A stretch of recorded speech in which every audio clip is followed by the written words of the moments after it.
అదే RTV app వార్తల్ని క్షణాల్లో చదివే అవకాశం ఉంటుంది. ఒక న్యూస్ పేపర్, ఒక టెలివిజన్ ఛానల్ మీ చేతుల్లో ఎప్పుడూ ఉంటాయి. ఎమ్మెల్సీ దువ్వాడ శ్రీను గత 5 ఏళ్లుగా టీడీపీ నాయకులకు చుక్కలు చూపించినటువంటి ఒక పొలిటీషియన్గా రాష్ట్రంలో అనిత్యం ప్రజల నోట నానటువంటి వ్యక్తి. చివరికి ఆయనకి ఎమ్మెల్సీ పదవి కూడా వరించింది. జగన్కి అత్యంత సన్నిహితుడైనటువంటి ఈ దువ్వాడ శ్రీనివాస్ రచ్చయితే గెలవగలిచాడు, కానీ ఇంటి గెలవడం మాత్రం ఆయనకి అనితర సాధ్యమైంది. ఓ మహిళతో వివాహేతర సంబంధం ఉన్నంత ఆరోపణతో ఈరోజు భార్యను, అదేవిధంగా 2 పిల్లలకి దూరమై 2 ఏళ్లుగా ఆయన వేరు కాపురం పెట్టాల్సి వస్తుంది. ఈ విషయంపై ఇంటికి పెద్ద కొడుకుగా పుట్టి అన్నదమ్ముల్ని, కుటుంబాన్ని 2 కళ్ళలా చూసుకున్నటువంటి పెద్ద కొడుకైనటువంటి దువ్వాడ శ్రీనివాస్కి వచ్చినటువంటి కష్టంపై ఈరోజు తన తల్లి లీలావతి ఏం చెప్తుందో విందాం. చూస్తే కనుక ఇంటికి పెద్ద కొడుకు, రాజకీయంగా కూడాను సమాజంలో మంచి పేరు ప్రఖ్యాతులు ఉన్నాయి. 5 ఏళ్ళు ముఖ్యమంత్రిగా పనిచేసిన వైఎస్ జగన్మోహన్ రెడ్డికి అత్యంత సన్నిహితుడు, రాజకీయంగా ఎదుగుతున్నాడు. ఈ తరుణంలో ఈరోజు ఆ పిల్లలు, భార్య ఎందుకు తన్ను ఇలా రోడ్డుకి ఈడ్చారు, లేదంటే దువ్వాడ శ్రీనే ఈరోజు రోడ్డు పడ్డాడు? దువ్వాడ శ్రీని చాలా మంచివాడు. అది భగవద్గీత పట్టుకొని నా కొడుకుని నేను చెప్పను. చెడ్డైతే చెడ్డే చెప్తాను, మంచి అయితే మంచే చెప్తాను. కానీ నాకు కొన్నాళ్ళు ఒక ఆవేదన. నిన్న అందరూ వెళ్ళి తలుపులు కొట్టి, తలుపులు తీసి దువ్వాడ శ్రీనికి ఒక 6 మాసాల నుంచి చంపాలని ప్రయత్నం చేసి మందులో విషం పెట్టి తలగడ ముక్కు మీద పెట్టి ఇచ్చేసి నానా హింసలు పెడుతుంది. అవన్నీ రోజు మాకు ఎలాగో తెలుసు. అంత చిత్రహింసలు పెట్టినటువంటి పిల్లలు, భార్య ఇలాగుంటే 6 కోట్ల రూపాయలు వెచ్చించి ఈరోజు అంతలా వైభవమైనటువంటి ఇల్లు నిర్మిస్తున్నారంటే భార్య పిల్లలపై అభిమానంతో కడుతుంది. మరి ఆయన మీద హత్యా ప్రయత్నం చేసింది అన్నటువంటి విషయంలో ఆరోపణలు నిజం ఉందా? నిజం. చేసి సూట్ కేసు విసిరేసి, బట్టలు విసిరేసి, నువ్వు డైవర్స్ సాక్షాత్ మాకు ఒక దేవుడే జగన్ గారి దగ్గరికి వెళ్ళి అక్కడ నానా రచ్చరచ్చ చేసి రోడ్ల మీద పడి దొర్లి ఏడిచి నాకు టికెట్ కావాలి, డైవర్స్ కావాలి ఇలాగంటే ఆవిడకి చూశాడు. మీ ఇంటి సమస్యలు మీరు తీసుకోవాలి, కానీ ఇక్కడికి వచ్చి ఇంత రచ్చ చేస్తున్నారు, ఇలాంటి ఆవిడతో అన్న నువ్వు ఎలా భరిస్తున్నావు, డైవర్స్ ఇచ్చి అన్న అన్నిసార్లు అడుగుతుంది కదా అన్న. ఓకే అన్న, మీరు ఎలా చెప్తే అలాగే, నాకు టికెట్ కావాలి అంటే ఇందులో చాలా దురుద్దేశాలు ఉన్నాయి. వాళ్ళ నాన్న చెప్పుకోవడానికి బడాయి, కానీ వాళ్ళ దగ్గర ఏమీ లేదు. సెంటు భూమి లేదు, డబ్బు లేదు, ఏమి లేదు. ఉన్నదంతా అతనికి తాగడానికే సరిపోతుంది. ఆడపిల్లల మీద బతుకుతున్నాడు. దువ్వాడ శ్రీనివాసు తండ్రి ఒక రైల్వేలో సెక్షన్ ఇంజనీర్. అంటే మాదొక డివిజన్ అన్నమాట. పలాస నుంచి కుర్దా రోడ్డు వరకు ఉన్న అతను ట్రైన్ అంతా అతను చూస్తారు. అతను ఆపేయాలంటే ఆపేయగలరు. ఇది బాగలేదు, ఇక్కడ ఇన్ని గంటలు ఉండాలంటే అది అతనికి ఒక ఎగ్జామినేషన్ వాళ్ళు అందరూ చేస్తే వాళ్ళు చెప్తే ఇతను సర్టిఫై చేస్తారు. మంచి ఉన్నత పదవుల్లో ఉండేవారు. మా అత్తవారు, మా ఇంట్లో అందరూ ఉద్యోగస్తులే. అయితే వీళ్ళ కుటుంబం మంచిది కాదని, అతను ఎవరో బయట వాళ్ళు కాదు, మా అమ్మ కంటే పెద్ద ఆవిడ. 3 అక్క చెల్లెళ్ళు, మా అమ్మ చిన్నదే. వీళ్ళ అమ్మ పెద్ద ఆవిడ. వీళ్ళ అమ్మ కొంచెం చిన్న వయసులోనే చనిపోయింది. ఆ రోజు ప్రేమించుకున్నటువంటి దువ్వాడ శ్రీనివాసరావు వాణ్ణి ఇద్దరు పెళ్లి చేసుకుంటాం అంటే మీరు నిరాకరించారా, సంపతరావు రాఘవరావు నిరాకరించారు? మేమే వద్దన్నాం. మా ఇంటికి 5 సార్లు వచ్చేసింది. ఇద్దరికి జాతకాలు కుదరలేదు. ఇద్దరిది కుంభరాశి బాగలేదు. మా అమ్మగారు పెద్ద ఆవిడ చెప్పారు, ఇది గుర్రంలాగా ఎగురుతుంది ఆడి, తర్వాత వాళ్ళు మంచోడు కారు కదా, వద్దున అన్న పెళ్లి చేసుకోకంటే ఎంత ఆలోచించాడో ఏమో. నాకు ఫోన్ చేయించాడు, ల్యాండ్ లైన్ ఫోన్లో అప్పుడు చేయించి, అమ్మ మేము మరి మీకు సంబంధం మాకొద్దు, మీతో మేము చేసుకోము అని చెప్పాను. సంబంధం కోసం వాళ్ళు వచ్చారా ముందు, మీరు వెళ్ళారా? వెళ్ళలేదు, నాకు ఆలోచనే లేదు. అప్పుడే అతను లిటరేచర్ చేసి బయటకు వచ్చాడు. బయటకు వచ్చిన వెంటనే ఇతనికి భూ కబ్జా చేసినట్టు ఇతనికి లాగేసింది. ట్రాప్లోకి లాగేసి ఇంకా నేను చచ్చిపోతాను, నాకు అతనే కావాలి, అతనికే చెయ్యాలి, అలాగా ఇలాగా అని చాలా హింస పెట్టి మాతో మా ఇంట్లో వచ్చి 5 రోజులు ఉంది. అప్పుడు మా ఆయన ఇంకొక మీలాంటి పెద్ద అయినా కలిసి, తప్పమ్మా అలాగే మీ అమ్మ నాన్నగారికి చెప్పకుండా అత్తని వచ్చావు, చక్కగా ఉండి వెళ్ళిపోవాలి, అంతేగాని నువ్వు ఇంక వేరే ఉద్దేశాలతో ఇక్కడ ఉండకూడదు అని తీసుకెళ్ళి వాళ్ళిద్దరూ రాఘవరావు గారికి, మాకు తప్పు, అది పద్ధతి కాదు, అందుకని ఇవన్నీ సత్యాలు అయితే తీసుకెళ్ళి దేవబెట్టేశారు. దేవబెట్టేసిన తర్వాత రాఘవరావు దగ్గర కూడా పంతం పట్టి ఇలాగే నాకు అతనికే చెయ్యాలి, అతనే కావాలి, ఇలాగంటే నాకు పెళ్ళికి వెళ్ళడానికి కూడా ఇష్టం లేదు. అంతలా వేధించినటువంటి కోడల నుంచి కొడుకును కాపాడడానికి మీరు ఏమైనా ప్రయత్నాలు చేశారా? చేశాం. చాలా చంపడానికి చూసింది, తలగడ ముక్కు మీద పెట్టేసింది, మందు కలపమన్నది, వండిన కూరల్లో ఏనాడు తను వడ్డించి శ్రీనివాస్కి ఇంత అన్నం పెట్టి పక్కన కూర్చొని మీరు భోజనం చేయండి అని చెప్పలేదు. మందు వేసుకోవడం, ఆ మేడం మీదకి వెళ్ళిపోవడము, ఒక 10 మంది మగోళ్ళకి పెట్టుకొని, అది నేను చెడుగా చెప్పలేదు. వాణి మందేస్తుందా? ఆ, అది సైకో, పిచ్చి అయిపోయింది. అక్కడికి వెళ్ళి ఆ మేడం మీద కూర్చొని ఆమె చెర నుండి విడిపించేందుకు కొడుకును కాపాడుకుంటూ ఇటువంటి ప్రయత్నాలు చేశారు. 30 ఏళ్ళు వారి తాలూగా వివాహ సంబంధాన్ని 30 ఏళ్ళు కావస్తోంది వాళ్ళకి పెళ్ళి. అయితే అలాగ తట్టుకుని నాకు ఎప్పుడు చెప్పేవాడు కాదు. నేను ఒక్కరోజు వాళ్ళ ఇంటికి రాలేదు 30 ఏళ్ళు, ఒక టీ తాగలేదు, వాళ్ళ ఇంట్లో భోజనం చేయలేదు. అలాగని వాళ్ళు కూడా మీ ఇంటికి పబ్బాలకి పండగలకు కూడా పర్వదినాలకి ఇప్పుడు వచ్చి అప్పట్లో నాగుల చవితి పూజకి అప్పటికి మా పెద్దవాడికి చాలా పట్టుదల. అలాగే వచ్చి వాళ్ళ నాన్నగారు సద్దినం అయినప్పుడు వచ్చేవారు, వస్తే అలాగే ఉండేవారు. రాను రాను అది కూడా కట్ చేయించేసింది.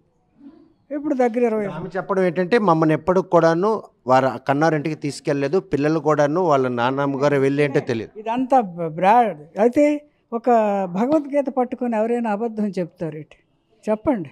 అదే భగవత్ సాక్షిగా అడుగుతున్నాను. ఒక భార్య ఉంటుండగా 2 పిల్లలు ఉంటుండగా ఈరోజు శ్రీనివాస్ మాధవితో స్నేహం అనుకోవచ్చు, లేకపోతే ఏదైనా ఆమె ఆపదలు ఉంటే కాపాడారు, అందుకనే ఆమెతో పాటు ఉన్నారు అన్నటువంటి ఆరోపణలు ఎంతవరకు సమంజసం? మీరు ఎలా దాన్ని సమర్థిస్తారు? అంటే నేను ఎప్పుడు టెక్కలు రానండి. నాకు టెక్కల విషయాలు ఏవి తెలియదు. నా కొడుకు నా ఇంటికి పంపించరు, వాళ్ళు రారు. 10 ఏళ్ళు 20 ఏళ్ళు అవుతుంది. మా ఆయన గారు చనిపోయి 28 ఏళ్ళు ఎంతో అయింది. అతను రిటైర్ అయ్యి 2 సంవత్సరాలే ఉన్నారు. 60 ఏళ్ళకే చనిపోయారు అతను. అప్పుడు చిన్నపిల్లడికి పెళ్ళేది కాలేదు. పిల్లడు నేను అలాగా ఉంటున్నాము. మా పలాసల ఇల్లు గుడి కట్టించాము, హాయిగా ఏదో ఉంటున్నాం. పిల్లడు శుభ్రంగా ఉన్నాడు కదా, కోవిల్కి వెళ్తున్నారు, అక్కడికి వెళ్తున్నారు. ఈ ఫోటోల్లో చూడడమే. తెల్లారితే పేపర్ వస్తే అన్నయ్య ఉన్నది కావాలి, మా మనవరాలు ఇదిగో పెదనాన్న ఉన్నారని తెచ్చిస్తే చూసి ఆ పేపర్లోనే నా కొడుకు ముద్దులాడేసి అలాగా తృప్తి చెందేదాన్ని. ఎప్పుడు కూడాను మా రెండో అబ్బాయి కూతురుకు కూడా మనను పెళ్ళయింది 2 ఏళ్ళ కిందట. పెళ్ళైనప్పుడు దానికి అప్పుడు ఏదో క్యాన్సర్ ఆపరేషన్ ఏదో అయింది. ఆ రాత్రి పడుకొని ఉంది, పిల్లడు నిల్చున్నాడు. 2 గంటలకు ముహూర్తం. మేము చేస్తున్న కళ్యాణ మండపంకి హాస్పిటల్కి దగ్గరే. అయితే 2 నిమిషాల్లో అక్షతలు వేసిస్తాను, శ్రీకాంత్ బాధపడతాడని నా కొడుకు చెప్పి, నువ్వు వెళ్ళినట్టయితే నేను పొడుచుకొని చచ్చిపోతాను అన్నాడు. చూడండి, అంటే సరేలే అని రాలేదు. అయితే మేము తల్లిం కదా, అన్నీ అర్థం చేసుకోగల శక్తి మాకుంది. ఎందుకంటే మన పిల్లడికి ఉండకపోవడం ఏంటి, ఉంటుంది, కానీ ఆ సైతాన్ని రానివ్వడం లేదు. సరే ఎలాగో బ్రతుకుతున్నారు చక్కగా ఉండి అనుకో. ఆమెతో పాటు ఆమె చిత్రహింసలు బలవుతున్నాడు. ఈరోజు శ్రీనివాస్పై మరొక ఆరోపణ కూడా ఆమె చేస్తూ ఉంది. మాధురితో ఆమె అంటే మాకెవరో తెలియదండి. మేము టెక్కలు ఎప్పుడూ రాము, మాకు ఇక్కడ ఎవరూ తెలియదు, మేము వాళ్ళ ఇంటికే రాను నేను. కాబట్టి మాధురి ఎవరో నాకేం తెలుస్తారు? నిజంగా చెప్తున్నాను, ఆ పిల్ల నాకు తెలియదు. తెలియకపోగా మరి ఈవేళ రోడ్డు ఎక్కడానికి గల కారణమే ఆమె అని చెప్పేసి మీ కోడలు ఆరోపిస్తుంది, మనవలు కూడా ఆరోపిస్తుంది. ఈరోజు తలుపులు పగలగొట్టుకొని శ్రీనివాస్ ఇంటికి వెళ్ళవలసిన అటువంటి పరిస్థితి వాళ్ళకి ఎందుకు వచ్చింది? శ్రీనివాస్ ఎందుకు కుటుంబాన్ని వదిలి? ఇప్పుడు ఈ టెక్కల్లో ఉన్న వాళ్ళు ఇక్కడ ఇల్లు కట్టుకోకూడదా? ఇక్కడ ఉన్న వాళ్ళు అమెరికాలో ఉండడం లేదా? అమెరికా వాళ్ళు మన దేశం రావడం లేదా? అన్ని దేశాలలో కలుపుకుంటే ఎవరికి ఎక్కడ ఇష్టం ఉంటే అక్కడ కట్టుకుంటారు. టెక్కల్లో ఉండొద్దు అన్నది వాళ్ళ తలవాదం. 30 ఏళ్ళుగా ఉండనే ఉంటున్నారు, కానీ ఈ రోజు మాత్రం గత 2 ఏళ్ళుగా మాధవ్తో ఉన్నటువంటి ఆ సంబంధాన్ని మాత్రం తెగదెంపులు. అంతవరకు తెలియదు. నా కొడుకు అలాంటివి చెప్పడు, తల్లిగా నేను అలాంటివి విన్నాం. మీకు తెలిసిన తర్వాత కొడుకుని సమర్థిస్తున్నారా, లేకపోతే అది తప్పు నాన్న అని చెప్పి? అది ఇప్పుడు నాకు తెలిసింది. ఎప్పుడైతే ఇది మందు పెట్టి చంపిస్తానని అనడం, తర్వాత జగన్ గారు ఎదుటే నాకు డైవర్స్ కావాలంటాం, రోజు ఇదే బాధ. అయితే ఈ అమ్మాయి ఎవరో నాకు తెలియదు, కానీ ఒకరోజు ఒక ఆవిడ నాకు అని చెప్పి ఈవిడ ఫోటో చూపించింది. నాకు చూపిస్తే ఎవరు అన్నారు. చూపించింది ఫోటో చూపించింది ఎవరు? అక్కడ ఆవిడ మా పలాస అమ్మాయి.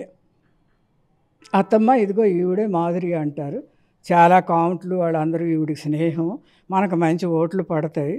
మరి వాణి కూడా ఆవిడకి పిలిచారు, ఒక పదవి ఇచ్చారు, శాలువా కప్పారు, అన్ని క్షేత్రాలకి మా శ్రీనికి ఉట్టినే కదా దైవ దర్శనం, అందుకే తీసుకొని వెళ్ళమని చెప్తున్నారు అని అలాగే చెప్తూ వాళ్ళు అతనికి ఫోన్ చేసి, ఇంటింటికి ఫోన్ చేసి మాధురి మా అతను ఇలాగ ఉన్నారని ఆవిడే చెప్పేదట.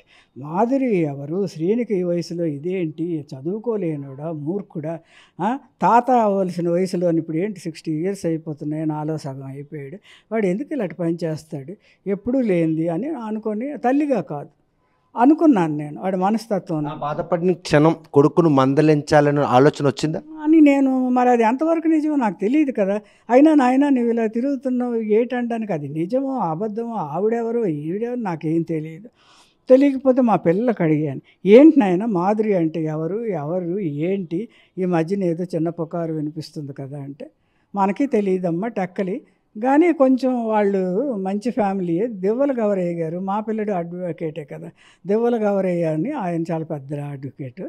మనం సాయిరాం గుడి ఎలా కట్టించామో వాళ్ళు సత్యసాయి గుడి ఎలా కట్టించారు. వాళ్ళ తాలూకా మనవరాలు ఏంటో అయి ఉండొచ్చు అని మా చిన్నోడు అనేసాడు. అయితే ఎందుకమ్మా అలాగ అడిగామంటే అప్పటికి ఇవన్నీ నాకు తెలియవు.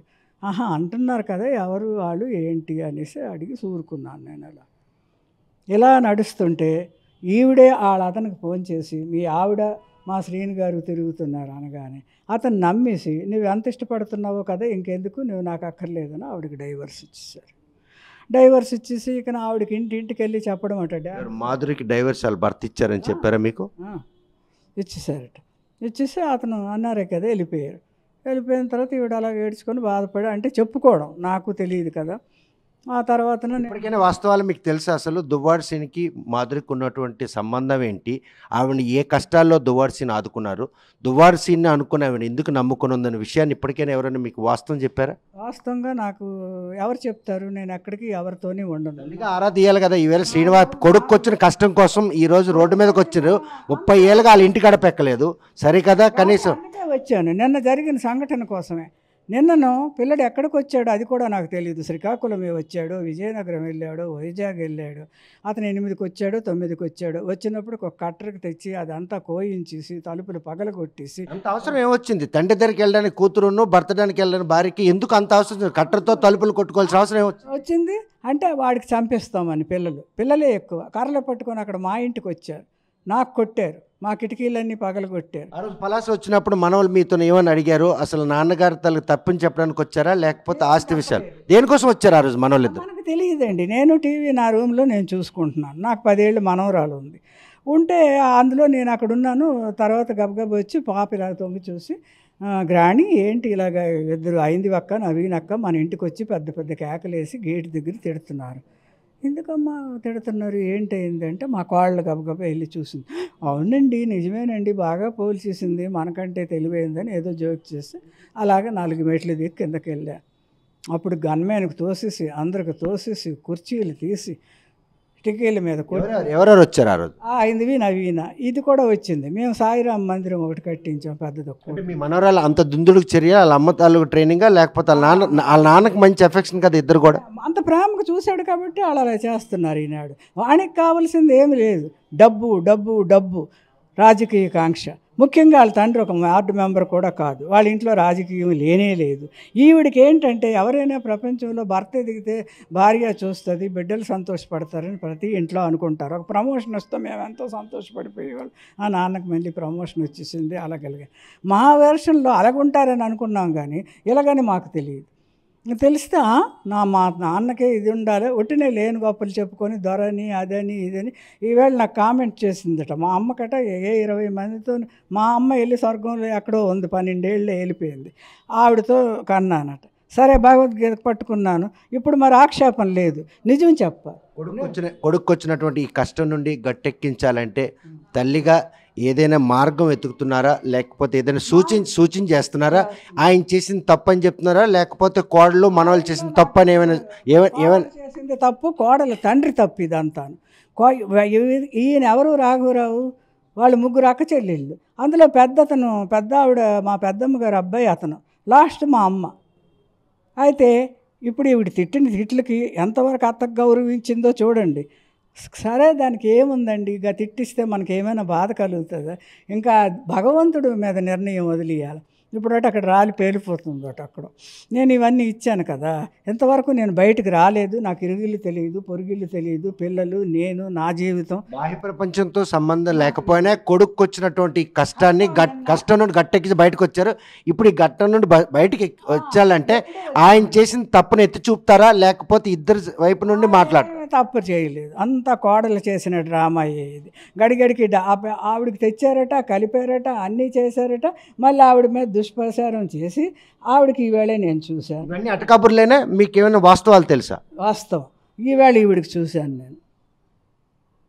మాధురి అంటే ఈవిడ అనుకున్నాను. ఫోటోలో చూశాను. మరి ఆవిడే కదా ఇది అంతటికి కూడా కారణం అని చెప్పి వాళ్ళు ఆరోపిస్తున్నారు. ఎవరు డైవర్స్ ఇచ్చి ఇవన్నీ అన్న తర్వాత ఒకరోజు నేను అన్నాను, నాయన డైవర్స్ అంటుంది ఫర్దర్గా మరి ఎలాగా నీకు లాస్ట్లో కొంచెం ఇబ్బంది అయిపోతామేమో, నాన్న లేకపోయినా నేను బతికేస్తున్నానంటే ఆడవాళ్ళం ఎలాగైనా రాక్షసం బతికేస్తాం, కానీ మగవాడు ఏం చేసుకుంటాడు, ఏం బతుకుతాడు, నువ్వేం ఆలోచిస్తున్నావు అంటే, ఉండమ్మా ఇప్పుడు అవన్నీ ఎందుకు, ముందు ఇదేదో గట్టెక్కాలి కదా అన్న. అది ఏది అడిగితే అన్నీ ఇచ్చిన ఆయన, నీకేమీ వద్దన్నా. కారులో 3 రోజులు పడుకున్నాడు, కత్తులతోనే కారు చుట్టూ తిరగడం, సైకిల్లాగా మూతులకు గుడ్డలు కట్టుకొని, ఎవరెవరో వాళ్ళ ఇంటి నిండా మనుషులు, వాళ్ళ చుట్టాలు బంధువులకి, మా ఇదే దానికి అక్కర్లేదు. సూట్ కేసులతో డబ్బు దువ్వాడ వారి డబ్బంతా తిన్నది సంపతరావు రాఘవరావు. ఈ శ్రీధర్ భార్యకి మావోడే పెళ్లి చేశాడు, ఆ బ్యాంకోడు కూతురికి వాళ్ళకి మావోడే పెళ్లి చేశాడు. ఈ లక్షల కోట్లు అన్నీ తిన్నారు సంపతరావు రావు. కానీ దువ్వాడ శ్రీనివాస్కి రాజకీయంగా కానీ సమాజంలో కనుక పలుకుబడి వచ్చిందంటే సంపతరావు రాఘవరావు వల్లే వచ్చిందని చెప్పి వాణి బహిరంగంగా వాళ్ళకి ఇల్లు అమ్మితే ₹1,00,000 లేదు, ఏముంది వాళ్ళకి? నా ఎదురుగా చెప్పమానండి. అమ్మ పుట్టిల్లు మేనమామకి ఎరుక, మా సొంత ఇల్లు ఏదో మా ఊరేదో నాకు తెలియదా? వీళ్ళు వచ్చి అన్నాళ్ళు అవుతారు, కానీ అతను నాకంటే పెద్ద, కానీ ఇద్దరం ఒక దగ్గరే పుట్టాం కదా లింగాల వలసలోనే. ఇద్దరు రాఘవరావుకి ఫోన్ చేసి ఏం జరుగుతోంది, నా కొడుక్కి ఇలాగ రోడ్డుకి ఇచ్చారా? నేను మాట్లాడను, దుర్మార్గుడు. ఇప్పటికీ లేడీస్కి తిరుగుతుంటాడు, డ్రింకర్తో ఏం మాట్లాడతామండి? వాళ్ళు మనుషులైతే మనం మాట్లాడాలి. ఈ కొడుకు వచ్చినటువంటి కష్టం నుండి ఆయన ఏమీ లేదు. కొడుకు నేను ఇంక భరించలేను, నాకు చంపేస్తున్నారని చెప్పి అతను నేను వైరాగ్యం సూసైడ్ చేసుకుంటాను, ఉరిపోసుకుంటాను, మా పిల్లలు ఎవరు నాకు చెప్పలేదు, లేదా నేను హరిద్వారో ఎక్కడికో వెళ్ళిపోతానని చాలా ప్రయాణం చేసి విజయవాడ వరకు వచ్చేసాడు. టూకీగా టెక్కలోళ్ళు ఎవరో ఫోన్ చేశారు, ఏమిటండి అన్నయ్య ఇలా నిర్ణయం చేసుకున్నారు, మాకు చాలా భయం వేస్తుంది, చాలా భయం వేస్తుంది. అప్పుడు ఇంకా రాంగ్ రూట్లో ఎలాగో వచ్చి కారుకి అడ్డంగా బండి నిలబెట్టాడు. ఏంటన్నయ్య నీ సమస్య? ఒరే 3 రోజులు కారులో పడుకున్నాను, 3 మాసాలు అన్నం లేదు, టీవీలో స్కెల్టన్లా కనిపించేవాడు, నాకు కళ్ళు ఇవి లోతుకైపోయింది. ఆయన అన్నయ్య ఏంటి ఇలాగ అయిపోయారు, ఎంత సన్నంగా అయిపోయాడు ఏంటి అంటే, లేదమ్మా తిరుగుతారు కదా అలాగే, నువ్వేం బాధపడకు, తెల్లారితే పేపర్ చూసుకోవడం, ఆ పేపర్ చూసుకొని ఆడడం, పేపర్ రాగానే గ్రాణి పెదనాన్న ఫోటో పడ్డా చూడు అని మనవరాలు తెచ్చిచ్చేది 1 అక్షర సత్యాలు. అప్పుడు నా కొడుకు తీసుకొచ్చాడు నా దగ్గరికి, మీ అమ్మ దగ్గర నువ్వు ఉంటావు, నేనున్నాను, నీకేమన్నయ్య చచ్చిపోవలసిన అవసరం, నాకు మరి జీవితం మీద విరక్తి అయిపోయిందిరా. పిల్లలు విమర్శిస్తే, భార్య కొడుతుంటే, పిల్లలు కొడుతుంటే, డంబల్స్ విసిరేస్తే, మందు తాగిసి మందు బాటిళ్లతో పొడిచేస్తుంటే, ఇంకా ఇంట్లో నేనేమని ఉంటాను? నాకు 3 మాసాలు నిద్ర లేక, 3 రోజులు ఎక్కడ ఉండాలో తెలియక, అన్నం లేక, ఇదిగో ఇక్కడ కారులో పడుకుంటున్నానంటే ఇంకా బతికుండాలా నేను అడిగాడట. మంచి మాట అన్నావు పద అని చెప్పి 4-5 తీసుకొని ఇంటికి తెచ్చి, ఆ రోజు ఈ విషయాన్ని పెద్ద మనుషులుగా పెద్ద మనసుతో వాళ్ళందరినీ పిలిపించి కూర్చొని మాట్లాడితే ఆ సమస్య ఆ రోజు సద్మనిగిపోయినాము అండి. వాళ్ళు అలాంటి మనుషులు కారు, వాళ్ళతో మాటితే అంత మూర్ఖులు మరి లేరు, వాళ్ళతో బురద మీద రాయి చల్లినట్టే. వాళ్ళంటే కూడా మాకు నసయ్యం, వాళ్ళు మనుషులే కారు. అందులో ఇది సైకో అయిపోయింది. 50 ఏళ్ళుగా ఈ అసహ్యాన్ని భరించుకుంటూ వస్తున్నారు. ఈరోజు ఇటువంటి ఉన్నతమైనటువంటి కుటుంబం రోడ్డును పడింది, అది ఒక మహలీ కారణంగా అని చెప్పి వాళ్ళు ఆరోపిస్తున్నారు. కొడుకు వచ్చినటువంటి ఈ కష్టాన్ని గట్టెక్కించడానికి తల్లిగా ఏ ప్రయత్నం చేస్తారు, ఎంతవరకు వెళ్తారు? మా అబ్బాయి మా ఇంటికి వచ్చాడు, అమ్మ మీకు ఇన్ని బంధాలు ఇన్ని ఉన్నాయి, బాప చనిపోతే వెళ్తారు అన్నీ చేస్తారు, పిన్ని చనిపోతే ఇల్లు అన్నీ చేస్తారు, చుట్టాలు బంధువులు అన్నీ ఉన్నాయి, మీరు ఇంతవరకు లాస్ట్ వరకు గలిపారు, కాబట్టి నేను కూడా అలాగే లాస్ట్ వరకు ఫ్యామిలీతో ఉండాలని నాకు ఉందమ్మా, కానీ మరి అని నాకు చెప్పలేదు, ఏడుస్తానని. ఆహా అనుకున్నాను, ఇప్పుడు చెవిలో మాటలు రింగుమంటున్నాయి అనేసి అని. ఆ తర్వాత రెచ్చిపోయి వీధిలోకి వచ్చి ఇంకా ఊరోళ్ళు అందరి చేతను అక్కడ ఒక వాల్ పోస్టర్ పెట్టిన చింపించడం, కొట్టడము, దువ్వాడ శ్రీని ఇక్కడికి వస్తే తన్ని అన్ని ఊళ్ళు దనివేనట, అలా అయ్యివేనట అన్ని. వాడికి నడి రోడ్డు మీదకి రమ్మనంటే టక్కలి 3 రోడ్డు జంక్షన్ దగ్గరికి, నీకేముంది చెప్పని. మా అక్క ఇక్కడ అబద్ధం చెప్పకూడదు, భగవద్గీత కట్టు, మా అమ్మ తాలూకా అక్క కొడుకే ఆయన. అలాంటప్పుడు మా అమ్మ అక్కకి వాళ్ళ నాన్న పెళ్లి చేసుకోలేదు, ఉంచుకున్నాడు పిల్లలని, వీళ్ళకి ఆస్తులే ఇవ్వమని సార్, వీళ్ళకి ఏం రైట్స్ లేవు. సంపతరావు రాఘవరావు అన్న వ్యక్తి ఆయనకు ఉంచుకున్న భార్యకి పుట్టిన వ్యక్తి. అర్థమైందా మీకు? వాళ్ళకి ఢిల్లీశ్వరరావు గారే ఉండేవాడు, మా అన్నయ్య రేడియో డైరెక్టర్. ఇప్పుడు నాయుడు డాక్టర్ మీకు తెలుసు కదా, వాడు రవి గారు, రవి తర్వాత ఇంకొక బాబు కేరళలో ఎక్కడో డాక్టర్ పనిచేస్తున్నారు, వాళ్ళు సీతమ్మ వీళ్ళందరికీ అర్హులు ఆ భూమికి. అప్పుడు ఈ పిల్లలు ఒకరోజు అడిగారట, వీళ్ళు వెళ్ళి వాళ్ళ నాన్న మీద కొట్టడానికి వెళ్తే అప్పుడు ఈ ఢిల్లీశ్వరరావు గారు బతికుండి ఏమన్నారంటే, మా నాన్న ఎంతమందితో మాట్లాడితే అంతమందికి మేము వాటాలు ఇస్తామా అని అడిగారు. నేను చిన్నదాన్ని, మా అమ్మ వాళ్ళందరూ బాధపడ్డారు. ఆవిడ చనిపోయింది, కొట్టి కొట్టి కొట్టి కొట్టి హింసించారు. ఈ కష్టం నుంచి గట్టెక్కించడానికి తల్లిగా చివరిగా ఏ ప్రయత్నం చేస్తారు? అంటే అన్నీ దాని ముఖాన్ని పడియమన్నాను. కాకపోతే డైవర్స్ ఇమ్మని గడిగడికి అడుగుతుంది. డైవర్స్ కూడా ఇచ్చిమన్నాను. మనకొద్దు ఇచ్చేసిన తర్వాత నువ్వు ఎక్కడికో ఎందుకు వెళ్తావు అన్నయ్య అని హుటీన తెక్కల్లో అందరికీ చిన్నోడు కొంచెం న్యాయమైనడు మంచోడు, మా కుటుంబానికి ఒక పేరు ఉంది, వెంటనే వాళ్ళు పెద్ద జాగా ఇచ్చారు. ఇవ్వగానే లోన్ పెట్టి పిల్లడి దగ్గర కొంత డబ్బు ఉంటే జాగా కూడా వాణికి ఉన్నటువంటి పలాసులో స్థలం అమ్మి ఆ డబ్బులతో ఆ స్థలాన్ని కొన్ని ఇల్లు కట్టిస్తున్నారా? లేదు, ఎక్కడో ఒక జాగా ఉంటే అక్కడ శ్రీను పలా కొని, ఒరే ఇది కేసుల్లో ఉంది, నేను అమ్మలేను, నువ్వు ఏదేమైనా ఇది చేయగలవా అని కౌశల్ గారిదో ఎవరిదో ఉంటే పెడితే, అన్నయ్య చూద్దాము, అన్నీ చిక్కులే, అన్నీ వాళ్ళదేళ్ళకి, వీడిది ఏమీ లేదు, ఇది ఒరిస్సా వాళ్ళ జాగాలాగా ఉంది, ఈ చిక్కులు పడలేము కానీ అంటే మరి నువ్వే చేయగలవరా, ఎలాగా ఇలా మాట ఇచ్చి కొనేసాను అని పిల్లకి పెళ్ళని రోజు నా పెద్ద కొడుకు ఫోన్ చేసి బాధ పెట్టేవాడు. అప్పుడు ఏం చేస్తామని చెప్పేసి ఆ జాగా ఇంకెంతవరకు చల్లేలేదు. నిజం చెప్తున్నా. 3,50,00,000 తెచ్చి ఇచ్చాడు. ఇస్తే ఆ పెద్ద పిల్లకి పెళ్లి చేశారు. రమ్మన్నాడు, చెప్పమనండి. ఆ పిల్లకి పెళ్లి చేసేసి ఇప్పుడు మా జాగా డబ్బు నువ్వు తిన్నావు, నువ్వెవడం అని అడుగుతుంది. ఇప్పుడు నేను లోన్ తీసుకున్న పత్రాలు మీకు కూడా చూపిస్తాను. యావదాస్తిని ఇచ్చేయమని కూడాను శ్రీనివాస్కి చెప్పి తల్లిగా ఆయనకి నిలువు నేడలేనటువంటి పరిస్థితులు భవిష్యత్తులో కనిపిస్తున్న విషయం మీకు తెలియదు? నాకు తెలియదు. ఎంత దరిద్రం చేస్తుందని తెలియదు. మీరే యావదాస్తి ఇచ్చేయమని చెప్పారు, అవసరం అనుకుంటే విడాకులు ఇమ్మని చెప్పారు. ఇంత చేసిన తర్వాత ఆయనకి నిలువు నీడలేని పరిస్థితి రేపు ఉంటుంది. ఇల్లు కట్టించాం, ఆ ఇల్లు కూడా మాదే అని ఈరోజు మనవరాళ్ళు భార్య అక్కడ వెళ్తే అయిపోతుందండి. కోర్టులు లేవా, రిజిస్ట్రేషన్ లేవా? ఆ ఇచ్చిన వాళ్ళు ఇరుగు పొరుగునే ఉన్నారు కదా, వాళ్ళు ఎవరు అనుకుంటున్నారు? అది కూడా ఇచ్చేస్తున్నాను శ్రీనివాస్ సిద్ధపడ్డాడు. ఇప్పుడా ఎవరు చెప్తున్నారు? ఆయనే చెప్తున్నాడు. నిజమా? వాడికి ఏమైనా మతిపోయింది ఏంటి? ఎందుకు ఇస్తాడు? మా ఇల్లు ఆడాలకి ఇస్తాడండి. అది కూడా నేను ఇచ్చేస్తాను, కాకపోతే 6 కోట్లు వెచ్చించి కట్టిన ఇంట్లోకి రాకుండా తలుపులు వేసిన వాళ్ళు ఈరోజు ఇంట్లోకి రేపు నాకు రానిస్తారని గ్యారంటీ ఏంటని కూడా ప్రశ్నిస్తున్నారు. ఆస్తి ఇవ్వడానికి మాత్రం ఒక అడుగు కూడా వెనక ఇట్లు ఇచ్చేస్తానండి. మరి అక్కడ ఉంటాడు, రోడ్డు మీద ఉంటాడు. మరి అదే కదా కొడుకు వచ్చిన కష్టం ఎలా గట్టెక్కిస్తారని తల్లిగాడు. ఇది ఇప్పుడు మీరు చెప్తే నాకు తెలిసింది. అది జరగని పని. అది వాళ్ళకి ఏం రైట్స్ ఉన్నారు? అన్నీ అడిగితే వాళ్ళ నాన్న కోటీశ్వరుడు అని మీ అందరి దగ్గర గొప్పలు చెప్తుంది కావాలా? అడగని వాళ్ళ నాన్నకి అన్నీ ఇచ్చేస్తే తను బ్రతకడం ఎలాగా? చూస్తే కనుక ప్రస్తుతం మాత్రం కొడుకొచ్చిన ఈ కష్టం కోసం గత 30 ఏళ్ళుగా ఆ ఇంటి గడపెక్కడానికి కూడా అవకాశం కల్పించలేని మనవలు కాళ్ళు. ఇటువంటి తరుణంలో కొడుకొచ్చిన కష్టాన్ని మాత్రం ఎట్టి పరిస్థితుల్లో కూడా తీర్చేందుకు తన వంతుగా మాత్రం చివరి వరకు తనకు అండగా నిలుస్తున్నాను తల్లి లీలావతి స్పష్టం చేస్తున్నారు. వీడియో జర్నలిస్ట్ రామకృష్ణతో సత్యం, RTV శ్రీకాకుళం. మరిన్ని వీడియోస్ కోసం ఛానల్ సబ్స్క్రైబ్ చేయండి, లేటెస్ట్ అప్డేట్స్ కోసం వాట్సాప్ ఛానల్ ఫాలో చేయండి అండ్ లింక్ డిస్క్రిప్షన్ లో ఉంది.